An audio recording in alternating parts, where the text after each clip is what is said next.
देभ्यो नमः।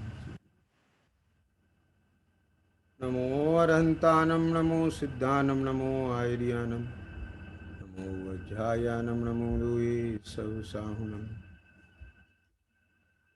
तीन भुवन में सार वीतराग विज्ञानता, शिव स्वरूप शिवकार नमः प्रियो सभा।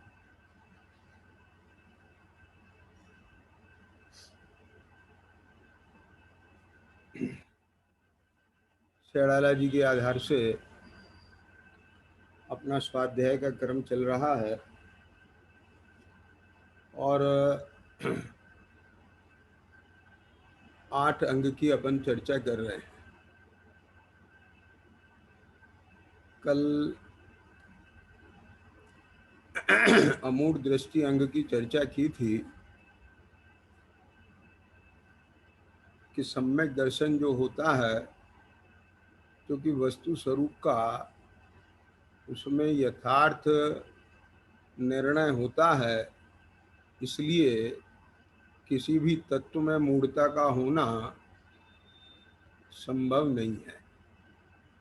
लेकिन उस सम्यक दृष्टि का जो अमूर्तता अंग है, अमूर्त अंग है, यह जो अमूर्त दृष्टि है, ये कैसे दिखाई देती है, उसके संबंध में कल चर्चा हुई थी कि सम्यक दृष्टि के धर्म के संबंध में मूढ़ताएं बाहर में नहीं दिखती। देव गुरु धर्म में मूढ़ताएं नहीं दिखती, समझ गया ना। धर्म प्रवृत्ति के कार्यों में मूढ़ताएं नहीं दिखती। क्यों? क्योंकि वह जो धार्मिक क्रियाएं हैं, उन्हें मूढ़ताओं के आधार से, परंपराओं के आधार से, सामाजिक परंपरा, लौकिक परंपरा के आधार से नहीं अपनाता। उसके पास तो एक वैज्ञानिकता है, उसके पास एक तत्व ज्ञान है। समझ में आया कि नहीं आया? वह बाह्य धार्मिक प्रवृत्तियों को साधन रूप में अंगीकार करता है और साधन वही कहलाता है जो साध्य को प्राप्त कराए। पॉइंट समझ में आया ना? यदि साधन साध्य को प्राप्त नहीं करा रहा है तो वो साधन ही कैसा है ना धनपाल जी? मतलब कि मान लीजिए आप स्वाध्याय कर रहे हैं तो वो एक साधन है, वहाँ आपका शुभोपयोग हुआ है। ख्याल में आया ना? अब वहाँ पर ये संभावना है कि आप अपने चैतन्य के सन्मुख जा सकते हैं। आप सिद्ध भगवान के स्वरूप का स्मरण कर रहे हैं, चिंतन कर रहे हैं, ध्यान कर रहे हैं, वहाँ ये संभावना है कि उनके स्वरूप को ध्याते ध्याते आप अपने स्वरूप को प्रकट कर सकते हैं, अपने स्वरूप का अनुभव कर सकते हैं। तो यानी ये सब साधन कहलाएंगे। समझ में आ गया? तो ये देव पूजा, गुरु पास्ती, स्वाध्याय, संयम, तप, दान, ये जो गृहस्थों के 6 आवश्यक हैं, इसी प्रकार मुनिराजों के भी आवश्यक होते हैं। तो ये सब आवश्यक एक परमावश्यक को प्राप्त कराने के लिए हैं। तो सम्यक दृष्टि इस बात को भली प्रकार जानता है, इसलिए उसके जो व्यवहार धर्म भी होता है वो मूढ़ता सहित नहीं होता है। समझ में आ गया कि नहीं आया? उसमें भी पीछे एक वैज्ञानिकता होती है और वह उन साधनों से, व्यवहार धर्म से परमार्थ को पूछता है। पॉइंट समझ में आ गया ना? तो जो सम्यक दृष्टि होता है उसके बाहर में भी जो एक क्रियाएं दिखाई देती हैं वे मूर्ताएं वाली नहीं होती। समझ में आया कि नहीं आया? माने देखो, ध्यान देना कि मान लीजिए कोई एक ऐसा पौधा है, प्लांट है। आज ये कहा जाता है कि साहब वो देखो अमुक लोग पहले पीपल को पूछते थे। समझ में आया कि नहीं आया? अभी भी पूछते हैं, बड़ पीपल को पूछते हैं। तो बोले उसके पीछे देखो ना क्या वैज्ञानिकता है, वो ऑक्सीजन देता है। अरे तो भाई आप ऑक्सीजन की वजह से वहां बड़ पीपल के नीचे जाके बैठे, लेकिन बड़ पीपल को पूजने से धर्म का क्या संबंध होगा? मेरा मतलब समझ में आया कि नहीं आया? आपका कंसेप्ट क्लियर होना चाहिए, ख्याल में आया? तो बड़ पीपल के पास जाना वो मूर्ता नहीं है, लेकिन ऑक्सीजन के लिए जाना मूर्ता नहीं है, पर उस धर्म के लिए जाना मूर्ता है। उससे धर्म होगा, ये मूर्ता है। जिन्हें समझ में आया कि नहीं आया? मतलब इस प्रकार से आप हर चीज में लगा सकते हैं। मैंने कल उदाहरण भी दिया था, ख्याल में आया ना? धर्म के लिए कुम्हार के घर जाकर के चाक पूजना ये नहीं है कुछ भी बात। आपको मटका चाहिए पानी पीने के लिए तो कुम्हार के घर जाइए, तो कोई प्रयोजन विशेष से आप जा रहे हैं ना वहां पर, लेकिन उससे तुम्हारा धर्म सधेगा। धर्म माने मोक्ष मार्ग सधेगा, आत्मा का धर्म प्रकट होगा, इसका कोई व्याप्ति स्वरूप वहां नहीं बैठता है। समझ में आ गया? तो इसलिए सम्यक दृष्टि के बाह्य में ये मूर्ताएं वाली चेष्टाएं, समझना, ध्यान से सुनना, धर्म के नाम पर नहीं होती। धर्म के नाम पर होना वो मूर्ता है। क्या कहा? फिर हो गया ना क्लियर? ऐसा। तो अब हमने कल अमूर्त दृष्टि अंग की चर्चा की थी। अब इससे जो अगला अंग है वो कौन सा है? आप सब जानते हैं, उपगूहन अंग है। अब ये जो उपगूहन अंग है ये बहुत महत्वपूर्ण अंग है। क्या कहा? वैसे तो मैं इसको निर्वित चिकित्सा के साथ लेना चाहता था। क्या कहा? है ना? लेकिन चूंकि इसका क्रम शास्त्रों में अमूर्त दृष्टि के बाद है तो मैंने इसलिए बाद में ही रखा, क्रम भंग नहीं किया। पर मैं आपको बताऊंगा कि इस उपगूहन अंग में और निर्वित चिकित्सा अंग में कितना कनेक्शन है, क्या ख्याल में है? और इस उपगूहन अंग का स्थितिकरण अंग के साथ कितना बड़ा कनेक्शन है,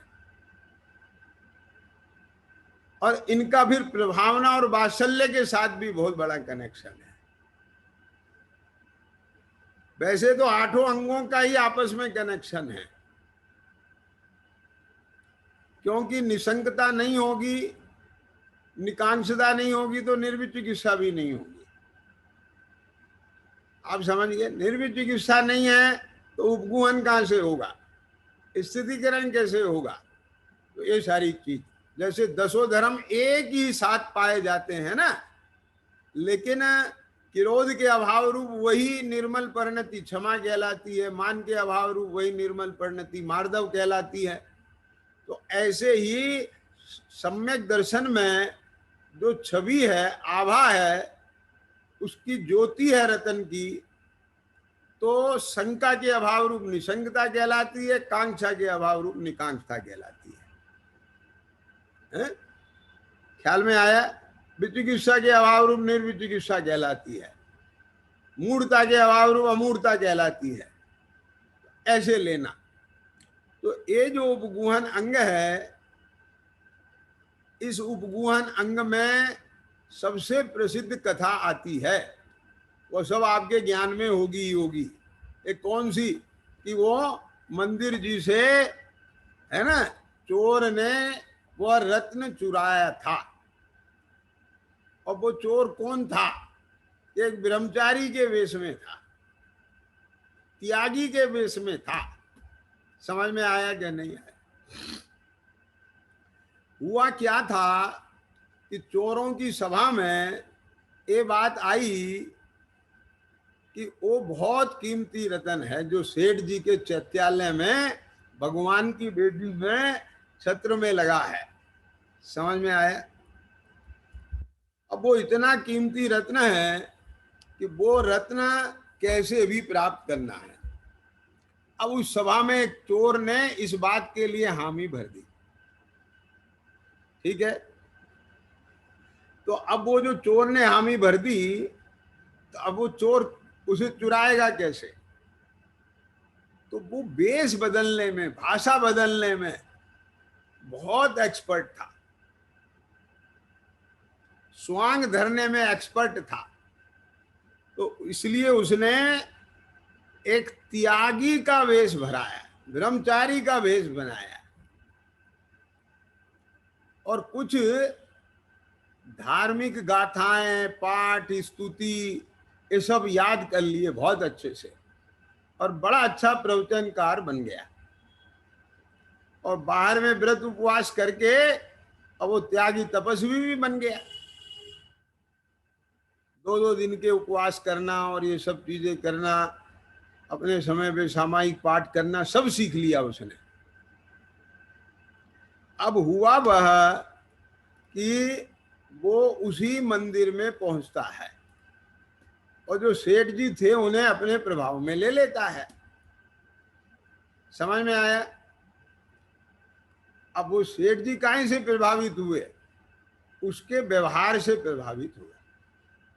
अब अंदर में तो पता नहीं सेठ जी को कि ये यहाँ क्यों आया है। समझ में आया कि नहीं आया? शैलेंद्र सुन रहे कि नहीं सुन रहे? मुझे दिख नहीं रहे हो। हाँ, क्या कहा है ना?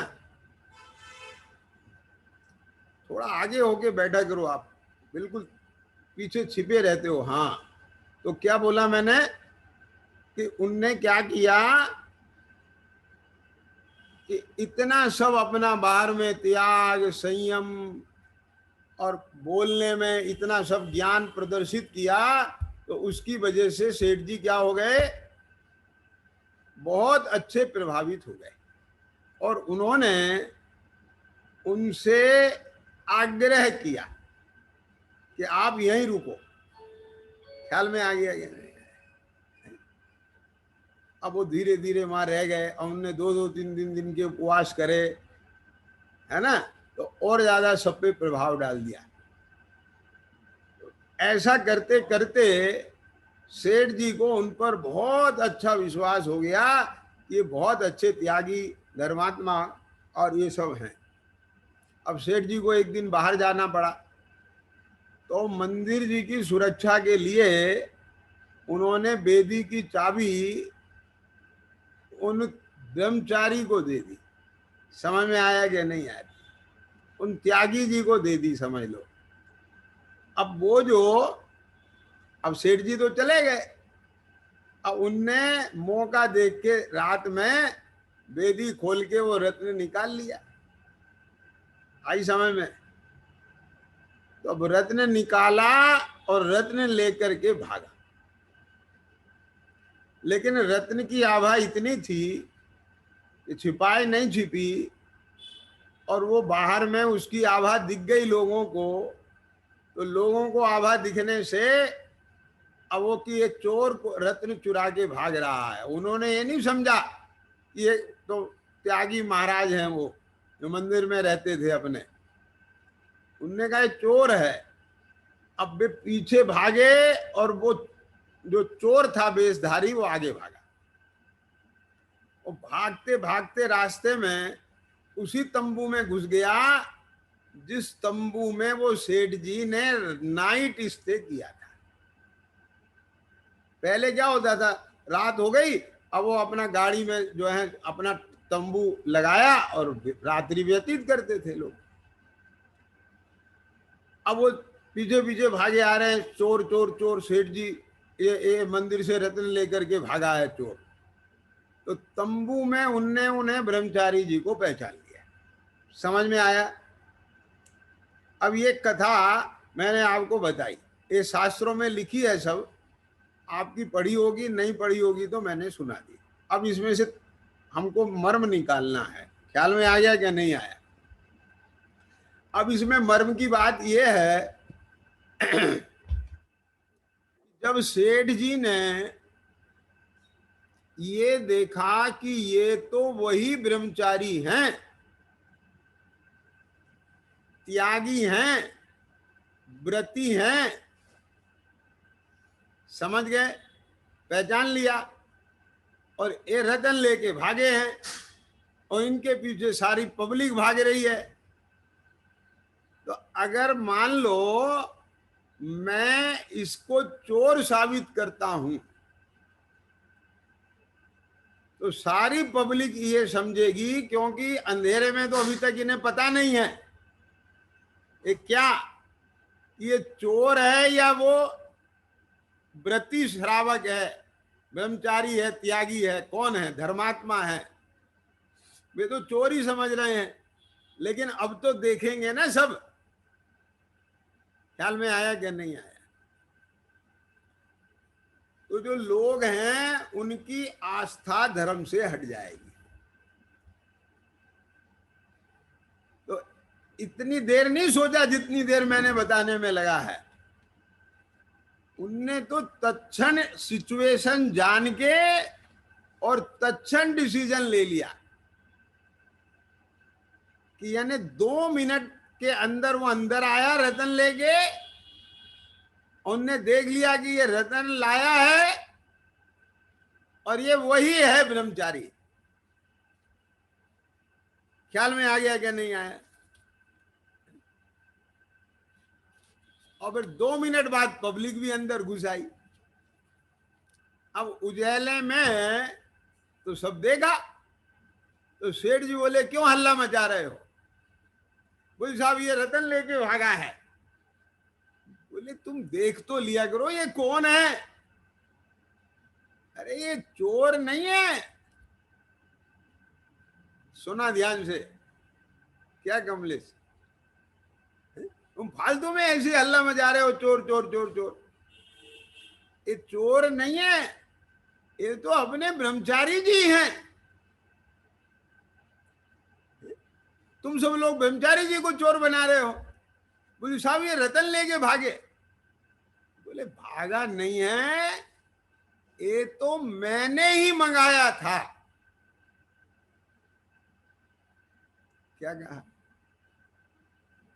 शैलेंद्र समझ में आया? बोले मैं पहले छोड़ तो आया था, लेकिन बाद में मुझे ऐसा लगा कि कोई ऐसी स्थिति ना बन जाए, तो मैंने ही संदेश भेज करके वो रतन लाने के लिए इन्हें कहा था।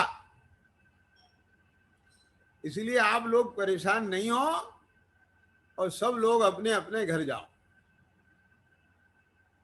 अब जब सेठ जी ने बात कह दी तो अब शंका की कोई बात रह जाएगी क्या? ख्याल में आ गई कि नहीं आ गई बात? तो अब सब लोग तो चले गए।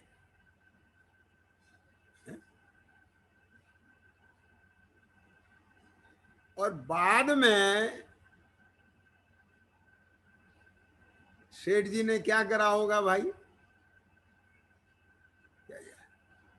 बहुत मार मारी होगी ना, पिटाई लगाई होगी ना, कि इसकी नौबत ही नहीं आई।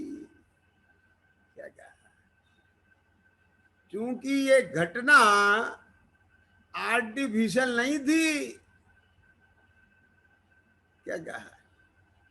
इस सेठ जी के अंदर की पवित्रता थी, और उस पवित्र सम्यक दर्शन का इतना प्रभाव हुआ के जैन जी कि पब्लिक के जाते ही वो पैरों में पड़ जाता है। समझ में आया क्या नहीं आया? वो समझ जाता है कि ये सेठ जी चाहते तो मेरे को अभी प्राण दंड मिल सकता था, ये सब लोग मुझे मार पीट करके कूट करके मार डालते। अरे धन्य है जैन धर्म। क्या क्या, तू जिस रतन को चुराने के लिए तूने ये ढोंग रचा है, इस रतन को प्राप्त करके तू धनवान होना चाहता है। अरे ये रतन तो पाप की खान है, लेकिन धन्य है इन्हें सेठ जी का वो सम्यक दर्शन रूपी रतन है। क्या समझ में आई बात? अब तो मुझे उस रतन को प्राप्त करना है। आई समझ में कि नहीं आई? तो सेठ जी ने पहले क्या किया, उसके दोष को ढका। समझ में आया ना? किसके दोष को ढका? चोर के। क्यों? जिनेंद्र कहां गए? चोर के दोष को ढका। क्यों जिनेंद्र? किसके दोष को ढका? चोर के दोष को नहीं ढका, उनने तो ब्रह्मचारी के दोष को ढका। ख्याल में आया कि नहीं आया? बोलो, क्या कह गए? धनपाल जी समझ में आया ना? यदि वो चोर ब्रह्मचारी के भेष में नहीं होता, एक चोर होता, तब सेठ जी ऐसा करते क्या? और करते भी तो क्या प्रमाण दे के करते कि मैंने चोर को भेजा था कि तू मेरे लिए रतन लाके दे। कौन मानता उनकी इस बात को? समझ में आया कि नहीं आया? अब मुद्दे की बात समझने के चलना, इसमें से मर्म निकालना है। कहानी सबके ज्ञान में है। क्या कहा? ध्यान से सुनना बात। ये दोष ढांकना माने चाहे जिसका दोष ढांकना नहीं। क्या कहा? क्या बोला? अब बात पकड़ रहे हो मैं क्या कहने जा रहा हूं? चाहे जिसका दोष ढांकना, उसका नाम उपगुवन नहीं है। क्या क्या? और एक चीज और बता दो, धर्म धर्मात्माओं का, सज्जनों का दोष ढांकना है इसमें। लेकिन ये सज्जन कहां था? ये धर्मात्मा कहां था? कि बोले धर्मात्मा सज्जन तो नहीं था, पर धर्मात्मा सज्जन के बेस में तो था। क्या बोला? आई समझ में क्या नहीं आ गई? इस बात को कौन समझेगा? एक चोर ने भेष बनाया था, लोग तो यही कहेंगे कि ब्रह्मचारी ऐसे होते हैं तो लोगों की आस्था, लोगों की श्रद्धा ब्रह्मचारियों से उठ जाएगी। अभी सुनना जरा ध्यान से बात। लोगों की श्रद्धा ब्रह्मचारियों से, त्यागियों से, व्रतियों से, महाव्रतियों से हट जाएगी, धर्मात्माओं से हट जाएगी, तो फिर एक सामान्य व्यक्ति को धर्म का, मुक्ति का मार्ग कैसे प्राप्त होगा? ख्याल में आया?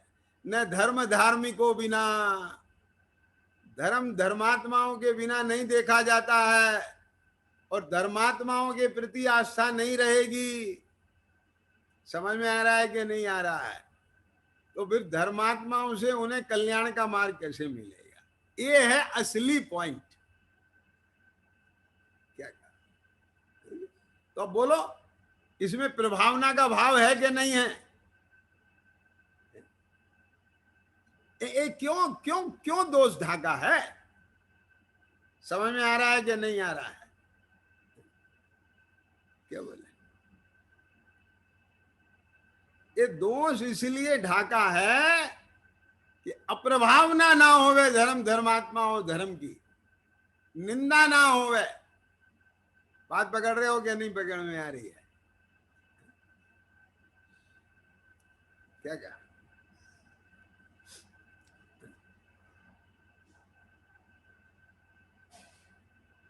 समझ में आया? जिसके चित्त में धर्म धर्मात्माओं के प्रति इतना वात्सल्य होता है, क्या कहा? बिना वात्सल्य के उपगुहन नहीं कर सकते आप।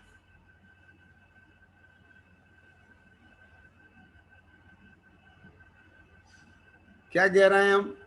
आ रही है समझ में बात के नहीं आ रही है? अपने ही पुत्र पुत्री के दोषों को ढाकती है मां, गैरों के नहीं। क्या समझ में आई बात? क्यों? क्योंकि उसे उनमें ममता होती है। और मैं आपसे एक बात पूछ रहा हूं, वो जो दोष ढांकती है तो उन्हें दोषी बनाने के लिए ढांकती है? क्या? निर्दोष बनाने के लिए ढांकती है। उनकी छवि दोष रहित बनाए रखने के लिए ढांकती है। बात को पूरा अच्छे तरह समझ के चलना है। आपने उस बात को बहुत अच्छी तरह नहीं समझा, उसका विज्ञान ज्ञान में नहीं आया, तो असली उपगुहन नहीं हो पाएगा वहां पर। मेरी बात समझ के चलना जरा। उपगुहन का काम केवल दोषों को ढांक करके ही खत्म नहीं हो जाता है। क्या कहा राजेश? समझ में आया? आपने उपगुहन किया क्यों, ये असली बात है। समझ में आ रहा है ना? इसमें उपगुहन भी नाम आता है और उपब्रहण भी नाम आता है। जिनकी स्वाध्याय है उनने दोनों चीजें देखी होंगी। उपग्रहण का मतलब है बढ़ाना, कि किसे गुणों को। आगे समझ में ये नहीं है तो मतलब कि उसके उस दोष को इग्नोर किया, काहे के लिए? कि निर्दोषता बढ़ाने के लिए। वो सामयिक डिसीजन है, तात्कालिक है, वो रिक्वायरमेंट है उस समय की। यदि आपने उपगुहन नहीं किया तो उसकी निर्दोषता जो एक छवि बनी है वो बिगड़ जाएगी। ख्याल में आया है कि नहीं आया? बोलो क्या कह रहे हैं शैलेंद्र? जैसे लौकिक में भी क्या होता है के जैन जी, अपनी कोई फर्म है मान लो, और वो इतने नुकसान में चली गई, क्या डूबने की तैयारी में है मान लो, तो अपने जो मित्र रिश्तेदार भाई बंद होते हैं ना, तो वो क्या करते हैं, पहले खूब प्रयास इस बात का करते हैं कि इसकी गुडविल ना खराब हो गए। क्योंकि एक बार बाजार में इसकी साख खत्म हो गई तो फिर जो है इसकी छवि नहीं बन पाएगी। ख्याल में आया? तो सबसे पहला काम तो छवि को मेंटेन करो और फिर इसमें जान डालो। बात पकड़ में आया कि नहीं आया? पहले छवि को मेंटेन करो और फिर उस फर्म को छवि के लायक बनाओ। बात दोनों समझ में आ रही है कि नहीं आ रही है? यद्यपि उस समय वो फर्म उस छवि लायक नहीं है। आप पॉइंट समझ रहे? मुझे आज ईशान नहीं दिखाई दे रहा है, कहाँ है? आज नहीं है? नहीं है। मैंने कहा था कि एब्सेंट होने से पहले परमिशन लेना पड़ती है रेगुलर स्टूडेंट्स को। हाँ, तो फोन करना चाहिए ना उसको फिर कि आज हम अनुपस्थित रहेंगे, परमिशन चाहते हैं, काम है। नहीं फिर मैं नाम लेना बंद कर दूंगा, सैलू तुम भी समझ लेना, राजेश। हैं? अब इसमें जो लोग मुझे रोज दिखते हैं, अगर वो किसी दिन एब्सेंट रहते हैं तो मैसेज कन्वे करें, आज मुझे विपिन भी नहीं दिखाई दे रहे हैं, और धनपाल जी तो दिखे थे अभी फिर हट गए। क्या कह रहा हूं मैं, है ना? तो असली विज्ञान क्या है इसमें? आप ऐसा क्यों कर रहे हैं? अगर भाई साहब हम उस फर्म में जान डाल करके उस लायक ले भी आए, लेकिन बाजार में उसकी साख गिर गई, तो फर्म चलेगी कैसे? और जान नहीं डाली, क्या कहा, तो साख कितने दिन टिकेगी? दोनों बात पकड़ में आ रही है कि नहीं आ रही है? तो सबसे पहला स्टेप क्या कहा, एकदम फर्स्ट टाइम, कि साख को बना के रखना। समझ में आया? और फिर उसमें जान डालना। बात पकड़ में आ गई कि नहीं आ गई? बिल्कुल इसी प्रकार है।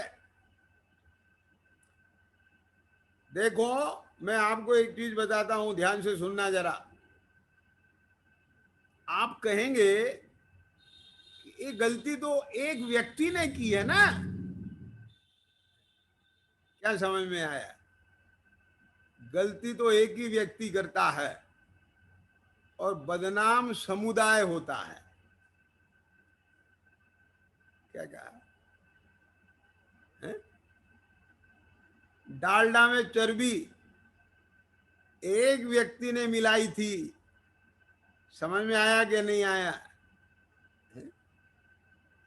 तो पूरे देश में हल्ला जो मचा था, वो ये नहीं मचा था कि अमुक ने चर्बी मिलाई है, हल्ला ये मचा था कि जैनी ने चर्बी मिलाई है।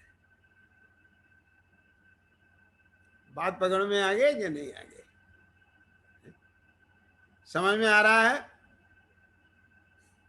स्वच्छंदता की बातें, बेसिर पैर की बातें, अध कचरा ज्ञान रखने वाला किसी गांव में कोई मुमुक्षु कर देता है तो छवि उसकी तो खराब होती ही है या नहीं होती है, पर दूरवर्ती बैठे स्वामी जी की छवि खराब होती है, नहीं होती? ये सोनगढ़ वाले ऐसे होते हैं, जयपुर वाले ऐसे होते हैं, देखो ये क्या कर रहा है।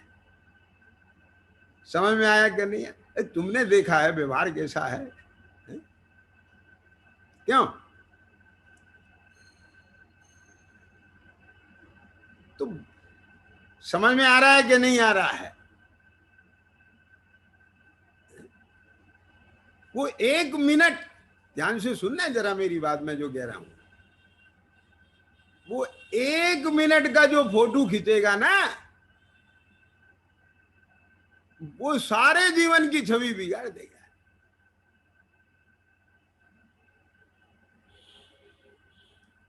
आगे बात पकड़ में कि नहीं आ गई है?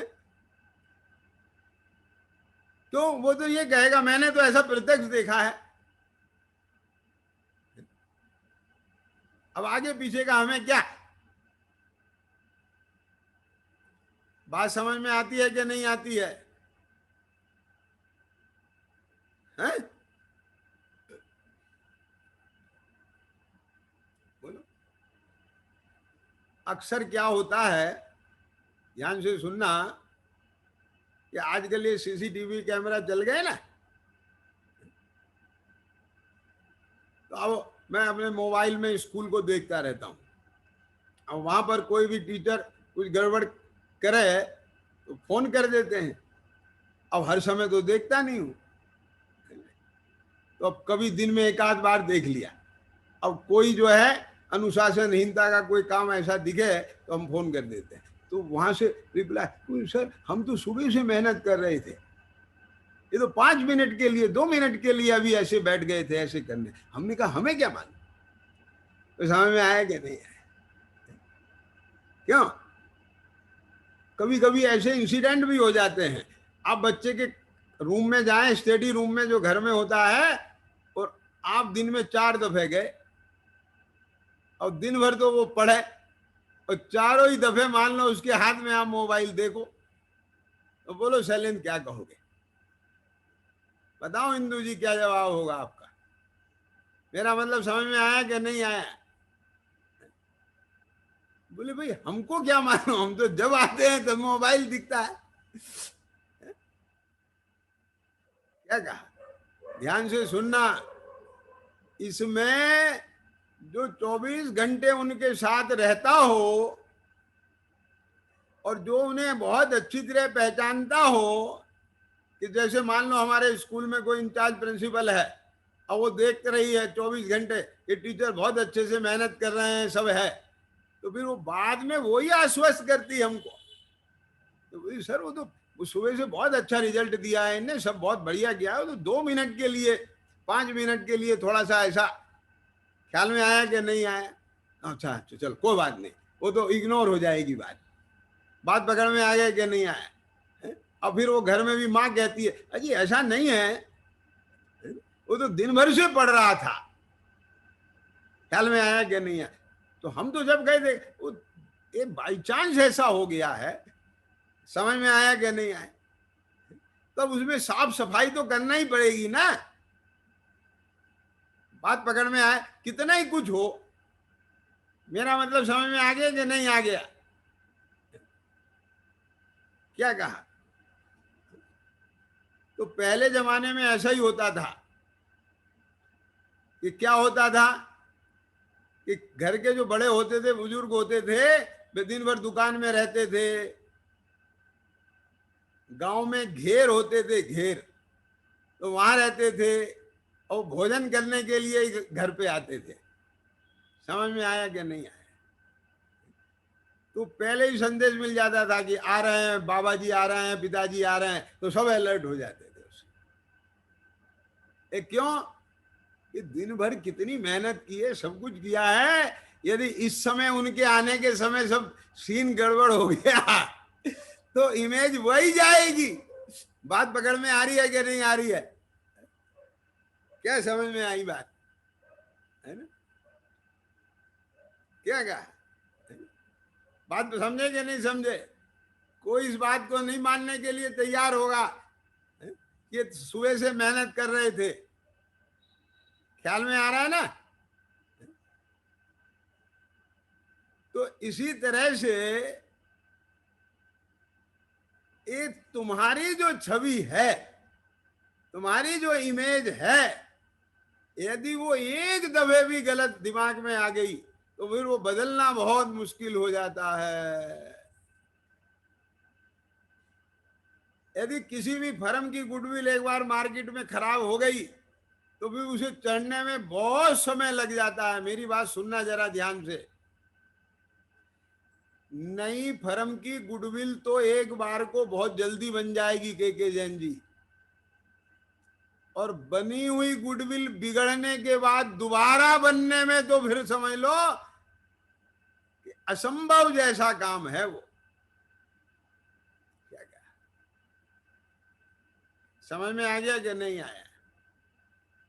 तो ऐसे ही हमारे जिन धर्म की, धर्म धर्मात्माओं की, धर्मायतनों की, कि जिनके आश्रय से धर्म होता है, जिनके लक्ष्य से, जिनके संयोग से, संपर्क से जगत के जीव अपने कल्याण के मार्ग में लगते हैं। आ रही है बात समझ में क्या नहीं आई? दिनेश क्या कहा? समझ में आ रहा है? वे सारे जीव उस तत्व ज्ञान से, उस धर्म के ज्ञान से, उस धर्म के मार्ग से दूर हो जाएंगे। तो कितना बड़ा नुकसान होगा। क्या समझ में आई बात है? और बोलो, सम्यक दृष्टि जीव के प्रभावना का भाव होता है कि नहीं होता है? लेकिन अगर उपगूहन नहीं होगा तो प्रभावना कैसे होगी? बात समझे कि नहीं समझे?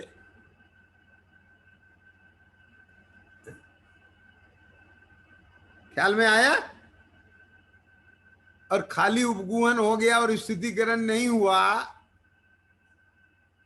तो वो उपगूहन कितने समय तक रहेगा? क्यों? तो उपगूहन भी है और उपब्रहण भी है। दोषों को ढांकना भी है और गुणों को बढ़ाना भी है। और सच्ची बात यह है कि दोष ढांकना अभिप्राय नहीं है, क्या कहा, निर्दोषता बनाए रखना अभिप्राय है।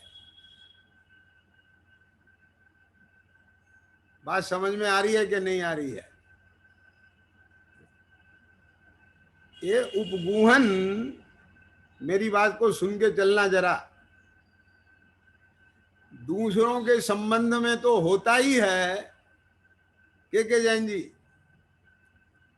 ये स्वयं अपना भी उपगूहन होता है। क्या कह रहे हो? लेकिन वो अकेला उपगूहन नहीं होता है। उस उपगूहन के साथ नियम से निंदा भी होती है, आत्मनिंदा, और अपने बड़े जन और गुरुजन के पास जाके गरिया भी होती है। वो अकेला उपगूहन नहीं होता है, स्वयं का स्थितिकरण भी होता है और गुरुओं से अपना स्थितिकरण भी कराया जाता है।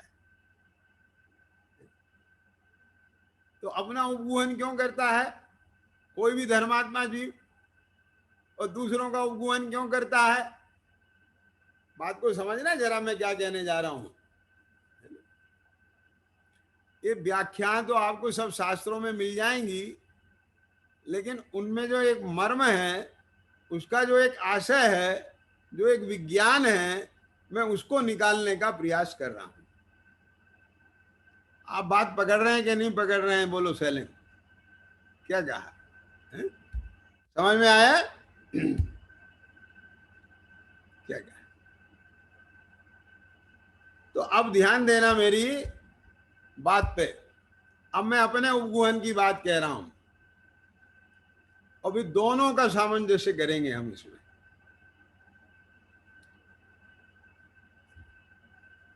कि अपने उपगूहन से क्या मतलब है? कि स्वयं भी तो अपनी परिणति में कोई दोष लग सकता है ना। क्या क्या, अपने भी तो परिणाम धर्म से विचलित हो सकते हैं ना। क्यों? अपने भी तो कोई कषाय का उदय आ सकता है ना। बोलो, अपने भी तो परिणामों में शिथिलता आ जाती है ना। बात समझ रहे कि नहीं समझ रहे? अपने भी तो कमजोरी की वजह से कोई दोषपूर्ण कृत्य हो सकता है ना। ख्याल में आ गया कि नहीं आया? तो क्या करें? उसे अखबार में छपवाएं, लोगों को बताएं कि जैन जी समझ में आ रहा है कि नहीं आ रही बात?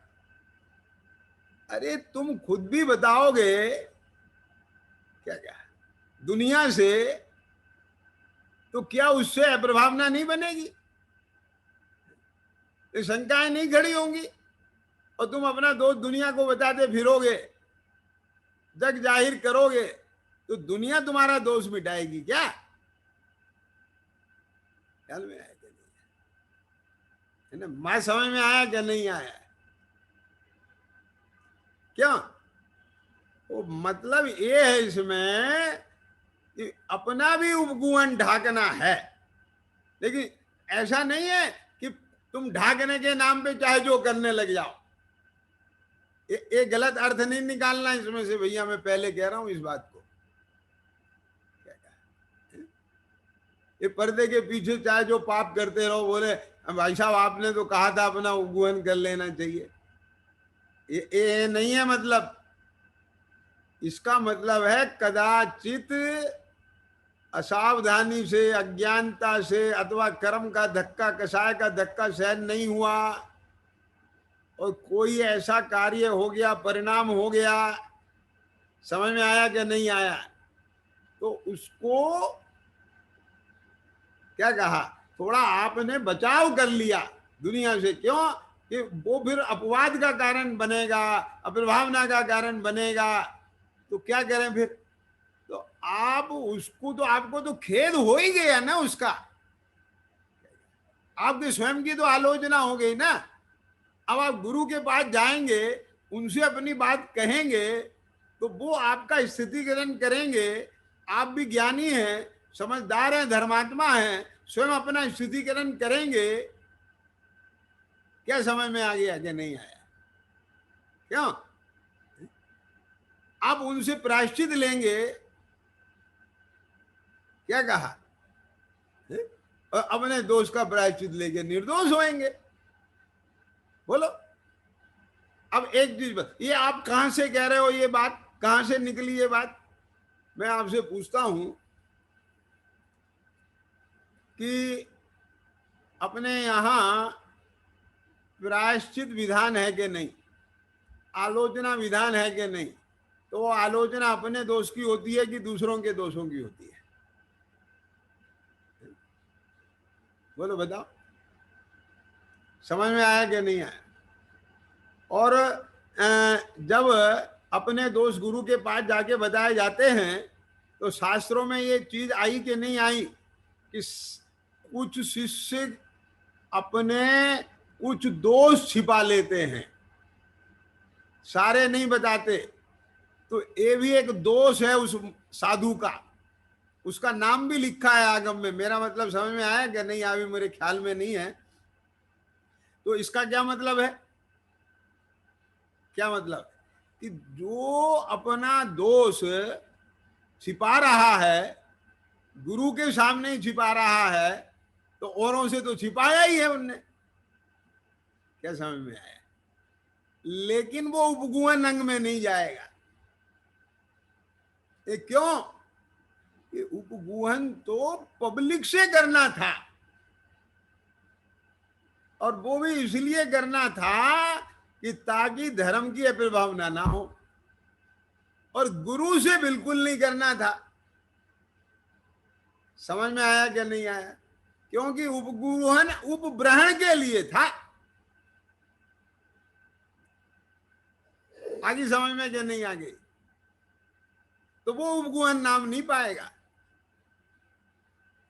मतलब इसका जो सेंट्रल आइडिया है, जो इसकी थीम है, जो इसका विज्ञान है, जो इसका सार है, वो बहुत अच्छे से दिमाग में सेट होने की जरूरत है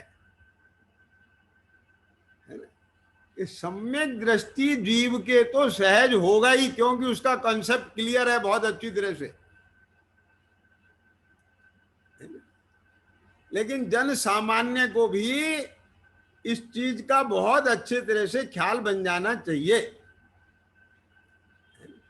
क्योंकि ये उपगुहन आदि जो अंग हैं, निसंकता आदि जो अंग हैं, प्रभावना वात्सल्य अंग हैं, ये तो सम्यक दृष्टि के तो होते ही हैं। कदाचित सम्यक दृष्टि के भी किसी किसी अंग पर धूल आ जाती है, तो वो अपने दर्शन की विशुद्धि की भावना भी भाता है। समझ में आया कि नहीं आया? दर्शन विशुद्धि नाम की भावना है कि नहीं है? तो उनका निरीक्षण भी करता है, आत्मावलोकन भी करता है, तो फिर उसमें तत्व विचार पूर्वक जो है उसके अंदर फिर निर्मलता भी लाता है, सजगता लाता है। क्यों? समझ में आ रहा है कि नहीं आ रहा है? तो ये सारी चीजें हैं अपनी जगह व्यवस्थित। लेकिन जिसको अभी सम्यक दर्शन नहीं है, ध्यान से सुनना, उसे उपचार से व्यवहार सम्यक दर्शन तो है ही ना। जिनेन्द्र क्या कहा? एक कैसे कि जिसे देवगुरु धर्म की प्रतीति है, देवगुरु धर्म में श्रद्धान है, तो उसको भी कारण में कार्य का उपचार करके, कारण में कारण का उपचार करके, वो पंडित जी की शैली में कहें तो 9वें अधिकार में सब बता चुका हूं मैं, है ना? कि वो जीव परंपरा से, है ना, वहां से सम्यक दर्शन को प्राप्त करेगा, तो उस अपेक्षा से, उस आशय से उसको भी सम्यक दर्शन व्यवहार से कह देते हैं। ख्याल में आया कि नहीं आया? तो ऐसे ही व्यवहार अंग भी तो हो जाएंगे कि नहीं हो जाएंगे? फिर जो व्यवहार से सम्यक दर्शन है, जो देवगुरु धर्म का अनुयायी है, उनको मानने वाला है, तो फिर उसको इतनी तो जिम्मेदारी हो गई कि नहीं हो गई कि वो अपने साधर्मियों के उपगुहन करे कि उजागर करे। अब दूसरा पॉइंट आता है यहां पर कि उजागर कौन करता है कि विरोधी करता है? के जैन जी, क्या बोला मैंने? आप समझे कि नहीं समझ में आया? अरे भाई साहब, वो दोष नहीं होवे, दोष नहीं होवे तो दोष बना दे कौन? विरोधी। और उसके ज्ञान में कोई दोष आ जाए तो उसे कैसे बकस देगा वो? ख्याल में आया कि नहीं आया? आप देखते हो कि नहीं देखते हो राजनीतिक दलों में एकदम से सब खुफिया पना लगा रहता है कि जरा कोई पॉइंट मिले उसे मीडिया में लाएं और उसकी इज्जत खराब करें। क्या समझ में आया कि नहीं आया? तो हमको जिनसे कोई लेना देना नहीं है, दूर पास का भी, वो हमारे जीवन में कहीं लाइफ स्पेस में भी नहीं है, तो भी हमारी व्यक्तिगत कसाय के कारण हम बिना मतलब उसमें उलझे रहते हैं। आई समझ में कि नहीं आई? लेकिन जो आराधक जीव होते हैं उनके पास फुर्सत ही नहीं होती इस बात की कि हम उनमें उलझे। क्या कहा? समझ में आया कि नहीं आया? बताओ मुझे।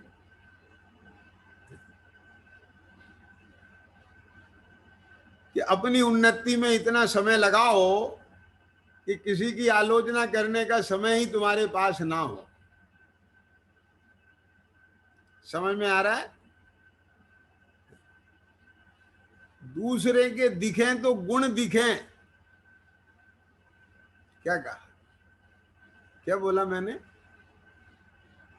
दोष दिखें, पर उन्हें देखने से हमारा क्या प्रयोजन हल होगा? हमको तो गुण बढ़ाने हैं ना अपने, हमें तो अपने अंदर विकास करना है ना। बात को समझना जरा, मैं जो कहने जा रहा हूं। एक छोटा सा देश है, ठीक, उसमें कुछ भी नहीं है। मैं ज्यादा ये उदाहरण नहीं जानता, इसलिए मैं आपको समझाना चाह रहा हूं बस। अब ऐसे देश मिल जाएंगे लेकिन उनमें कुछ ना कुछ अच्छाई होगी, तो हम उनके दोषों को उजागर करें उससे क्या मिलेगा? उनकी आलोचना करें उससे क्या मिलेगा? हम तो उससे प्रेरणा लें कि देखो ऐसा देश में भी, ऐसा गरीब होने पर भी, ऐसा सब कुछ होने पर भी उसके अंदर ये खास बात है, और हम इतने धनाढ्य हैं, सब कुछ है, और हमें उससे सीख लेना चाहिए। मेरा मतलब समझ में आया कि नहीं आया? क्या बोला है कमलेश जी मैंने? क्यों?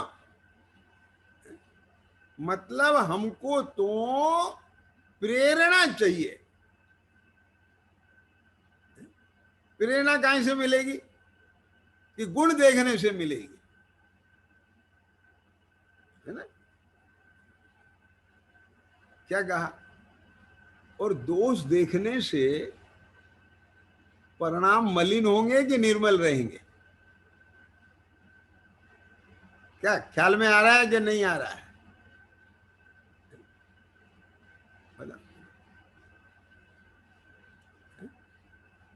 क्यों? तो इससे तुम्हारा उपग्रहण होगा क्या? तुम्हारे गुणों में वृद्धि होगी क्या? देखो ये सब इंटरकनेक्टेड बातें हैं, बात समझना जरा। क्योंकि आज फैल बहुत गया है, समय है, समय पूरा हो गया है, तो ऑपरेशन टाँके नहीं लग पा रहे हैं इसमें। समझ में आया कि नहीं आया है? क्यों? तो अब धैर्य रखना अब 24 घंटे का, है ना? तो आज कई सारी चीजें खुल गई हैं, तो मैं उन्हें दोहरा करके समेट करके अभी का वक्तव्य तो विराम करता हूं, कल फिर इस पे आगे मंथन करेंगे। तो पहला पॉइंट आज क्या आया कि वो कहानी सुनाई थी हमने आपको, है ना? ये कहानी कौन सुनाई थी कि उपगुहन के नाम पर सबके दिमाग में वही कहानी आती है कि उपगुहन इसका नाम है। अगर कोई ऐसा दोष हो जाए तो उसे ढांक देना चाहिए। ख्याल में आ गया कि नहीं? लेकिन ढांकना कैसे, ढांकना कब, और ढांकना कितने समय के लिए, क्या कहा है ना? कल इस पे भी मैं चर्चा करूंगा। जिन्हें आगे समझ में ना, मुझे याद दिला देना बेटा, बल्कि बहुत अच्छा होगा कि तू मेरे पास मैसेज में डाल दे, है ना? हाँ ठीक। तो इस पॉइंट पे चर्चा करेंगे हम। हालांकि कोई मूड नहीं था मेरा, ये अभी अभी आइडिया आया है जब मैं रिवीजन कर रहा हूँ। वो चीज दिखी मुझे, इसमें भी कोई बिंदु दिखे और वो एकदम से, फिर मैंने कहा इस पे इन्हें भी खोल देते हैं कल पे। क्या समझ में आ गया? तो क्या बोला मैंने, उपगुहन माने क्या है कि वो ब्रह्मचारी जी का दोष उजागर नहीं हुए ताकि लोगों को श्रद्धा ना हो जाए, तो उसको ढांक देना, ये उपगुहन है। लेकिन अकेला इतना उपगुहन नहीं है, उपगुहन में बहुत बड़ा विवेक चाहिए। क्या कहा कि उपगुहन मैंने ढांकना, ढांकना माने कब ढांकना, किसे ढांकना, कितने समय के लिए ढांकना, कैसे ढांकना, ये सारी चीजें। फिर दूसरी बात क्या आई थी इसमें, है ना, कि ढांकने के पीछे उद्देश्य क्या है। आगे समझ में क्या नहीं आ गई? और बहुत सारी बातें आई थी। फिर इसके बाद जो है अपना भी उपगुहन होता है, ये भी चर्चा आई थी। समझ गए कि नहीं? तो अपना उपगुहन क्यों होता है, तो वो भी धर्म की प्रभावना ना हो। दूसरे का उपगुहन क्यों होता है, धर्म की प्रभावना ना हो। लोगों का धर्म और धर्मात्माओं से विश्वास नहीं हटे। ठीक है, अकेला इतना ही नहीं है कि हमको निर्दोष होना है। क्या समझ में आ गया? और एक चीज और है कि दूसरों के दोष ढांकने से धर्म तो सुरक्षित होता ही है, लेकिन धर्म की तो अप्रभावना नहीं होती। धर्म की प्रभावना तो होती है। अप्रभावना होने से बचना माने प्रभावना होना ही है, लेकिन वो व्यक्ति भी प्रभावित हो जाता है। जैसे वो चोर हो गया, अब वो सच्चा जैन बन गया। समझ में आ गया कि नहीं आया? तो ये बहुत बड़ा इसमें अवसर है, और कल इस पे भी चर्चा करेंगे कि अगर वो स्थितिकरण करने से भी नहीं माने तो क्या हो। ख्याल में आ गया कि नहीं आया, है ना? उसकी भी चर्चा करेंगे।